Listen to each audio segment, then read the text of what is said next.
السلام عليكم الغزالات تاعي، كي دايرين؟ لاباس عليكم؟ نتمنىكم تكونوا بخير على خير ان شاء الله. هذا الفيديو لقاكم مزيانين وعلى خير. فيديو جديد ان شاء الله معايا ولا اقتراح جديد ساهل ماهل، كل شيء غادي نديروه في الفران. قلت نشارك معكم هذا الاقتراح. واحد السلطه كدار بالبطاطا، وغادي نشارك معكم الطريقه ديال الكوتليت. كتجي سهله بالسربه تتوجد.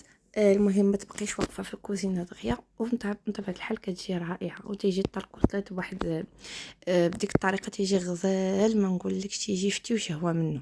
المهم انا عندي هنا البطاطا اللي ديجا قرطتها بهذه الطريقه. المهم تقرطوها بالطريقه اللي بغيتو. سلقتها، ماشي سلقتها، درت الماء يغلى مزيان ولحتها فيه ما كاملاش 2 دقائق، غير ديك دخلت فيها الغليه واحد شوي كوكا وجبتها. ما بغيتيش تغليها بلاش. المهم انا تنت لها الطريقه هذه باش دغيا تسرع عليا القضيه في الفران، ما بقاش واقفه بزاف تنتسنى فيها.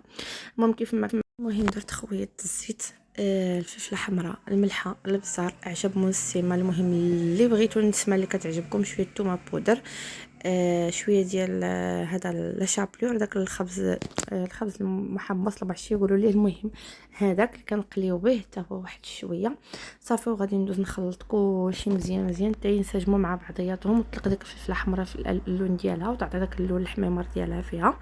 وغادي ندوز نسرحها مزيان بحال هكا في الطاوه ولا لاطه الفران، ونخشيها في الفران طيب.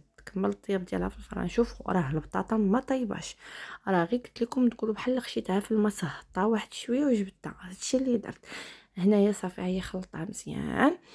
غادي ندوز نخشيها في الفران طيب في الفران. غادي ندوزو للكوتليت ديالنا. ما كندير فيه حتى شي حاجه غير الملحه والبزار، هادشي اللي غادي ندير فيه. وداك بابي كويسون ديجا فزقته من التحت باش يلصق لي في الطاوه، ونعاود نفزقو تاني من الفوق. وغادي نغطي عليه بحال هكا، نغطي عليه الكوتليت، وغادي ندير عليه بابي الومنيوم ونخشيه في الفران. هادشي اللي غادي ندير له صافي. مهم قمطوه ولا لمطوه ولا اللي بغيتي تقولي، ولا غطيوه مزيان باش ترجع داك الصاد على بعضياتهم طيب تشعلوا عليه الفوق والتحت. هنا من بعد ما تحمرات ليا ديك البطاطا، شفتوا كي جات محمره صراحه. لا خليت على الراجل قلت ليه راني جايه شوي وما تمشي. المهم هي تحمرات كتجي، شوف تقدروا تاكلوها هكا كتجي بنينه. المهم غادي ندوز هنا نوجد معكم الصلصه المعتمده عندي اللي كندير في لاصوص ديالي دائما، اللي كنشارك معكم في اغلبيه تاع لي صالاد الاخرين، اللي هي معلقه ديال الموطار، معلقه ديال مايونيز، اولا اليوغورت الطبيعي اللي بغيتو، الربيع، الملحه والبزار وسكينجبير والخل. وتقدروا ديروا حتى الثومه حتى هي وزيت الزيتون. كنخلط كلشي مزيان وكنخليها على جنب. هاد لاصوص هادي تجي غزاله بزاف في جميع لي صالاد، كتجي بنينه لواحد الدرجه ما كتصورش. كما تنقول لكم بالنسبه للاخوات اللي عندهم واحد الحميه غذائيه، حيدوا لا مايونيز وديروا في عوضها اليوغورت الطبيعي، حتى هي تجي به بنينه بزاف. المهم هنا نخلط هاد العناصر كاملها مع بعضياتها، وغادي ندوز نكمل السلطه ديالي اللي غادي نشارك معكم اشنو غادي ندير فيها. وجربوها وردوا عليا الخبر، شوفوا كي غادي تجي. بطبيعه الحال غادي ندير فيها، عندي هنايا الطوماط السوري اللي قرطتها، عندي الطون، عندي المايس، وعندي الكورنيشون. كان عندكم الزيتون ديروا في عوض الكورنيشون. المهم شوفوا علاش ما واش لا كنخلطوا فيها لان كنضحك معاكم. المهم غادي نضيف على هذيك البطاطا اللي حمرت، غادي نضيفها هكا. وغادي نضيف ديك شويه تاع الربع اللي بقى شاط ليا غادي نضيفو. وغادي نضيف ديك لاصوص اللي صاوبت معكم غادي نضيفها عليها ونخلط كلشي مزيان. شتي هاد الشلاضه تقدري تاكليها بوحديتها، راه كامله متكامله فيها كلشي، زعما داك الشيء اللي غنحتاجو. فرشي الخص من التحت وحطيها كتجي رائعه. ولا كان عندك الضياف ديريها ورد عليا الخبر. المهم هنا كيف ما كتشوفوا راني خلطتها مزيان. غادي ندوزو نجبدوا الكوتليت ديالنا. شوفوا كي جا.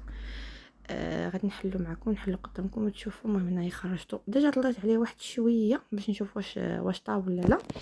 المهم جا ما نقول لكمش. شوف انا قلتها لكم في الفيديو اللي قبل واللي قبل، انا راجل ديالي ما كياكلش الغنمي. هذه الطريقه باش كياكلوا وتيعجبهم. جا رائع بزاف وجا فتي لواحد الدرجه ما كتصورش وسهل. المهم انا درت لي كوتليت هنايا، الا قدنا حنايا راه حنا نقول 4 ولا 5، ولكن ماشي كلشي كياكل ماشي كلشي تياكل تياكلوا. المهم هكذا خاصة نتوما شفتوا راه كنحاول نقيس لكم باش تشوفوا جا فتي لواحد الدرجه ما نقول لكمش، بحال مفوره وعاود خاشيه في الفران بحال هكاك. المهم غادي نقدموا معكم في طبق التقديم اولا الطبيصله نحط فيه بحال هكا. درت فيه درت الربيع من التحت. تقدروا ديروا الخس وتحطوه. غنوريكم الشكل ديال السلطه النهائي كيفاش جا. غادي نحطها لكم على جنب باش تشوفوها كي جات غزاله بزاف. جربوها وجربوها الطريقه ديال الكوتليت وردوا عليا الخبر. المهم نتمنى الاقتراح ديال اليوم ينال الاعجاب ديالكم، ونتمنى ولا نتمنى الفيديو ديال اليوم ينال الاعجاب ديالكم. ديروا كاقتراح للغداء او للعشاء او المهم دابا الصيف جاي، هادو هما الشهوات اللي تنبغيو. داكشي كيكون ساهل تحط تخليه على الفران توجديها دغيا ما تبقيش واقفه. كيجيو عندك الضياف سربكيهم حتى هما ديروا لهم بحال هكا. المهم نتمنى انه الفيديو يكون نال الاعجاب ديالكم ولا الاقتراح ديالي نال الاعجاب ديالكم. ما تبخلوش عليا باللايكات، بارطاجيو القناه ديالتي مع الاصدقاء والحباب ديالكم. وشكرا لكم على التعاليق اللي كتخليو ليا، اللي كيفرحوني نزيد نشارك معكم وصفات واقتراحات جديده. خليتكم في امان الله وكنحبكم في الله، وحتى الفيديو اخر ان شاء الله. بسلامه عليكم.